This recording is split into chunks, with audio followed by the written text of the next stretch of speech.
So it's been about 36 years since we first got married. Can you remember how we met, Lorna?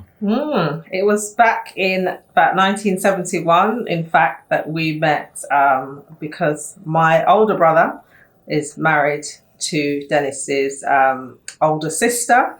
And I remember her coming to the home for the first time when I was about 11. And it was probably a few months after that that we ended up going to Dennis's family's home, and I saw him, as a child, and his little brothers, and Lloyd, I think, was probably a baby then. Yeah, that's right. Yeah, I remember it well. I remember Tad and Andy.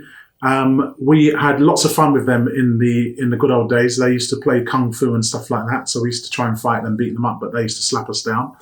And we both went to the same school, didn't we? And we'd see each other in the playground. But obviously there was no attraction between us.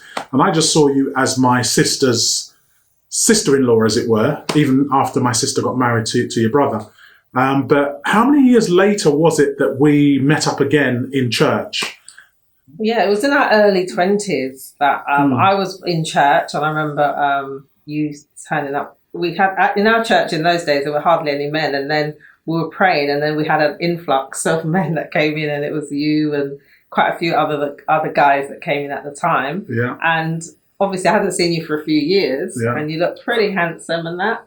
So, sparks started to fly, as we know, and here we are, 36, nearly 37 years later. Yeah, well, if you remember back in the day, obviously I sang in the gospel group with my brothers, called the Wades, and Lorna sang in a group with my sister and my cousin and my brother's wife, and you were called the Echoes of Zion. And then we began to sing together in the choir, in the joint choir, and that's how we began to build rapport and to meet each other. And I think my first attraction to you was really just about your character and your conduct and stuff. I remember I loaned you some money to fix your washing machine and you paid me back, and you were pretty honest and stuff. And I started to admire you and just the way you carried yourself and stuff. And then later on, I got really attracted to you spiritually, really, because, you read the Bible, you prayed, you were strong in the faith, and I admired those sorts of things. Then I remember it dawning on me that this is a beautiful woman, and I sort of fell head over heels, and the rest is history. We got married, and it's been how many years?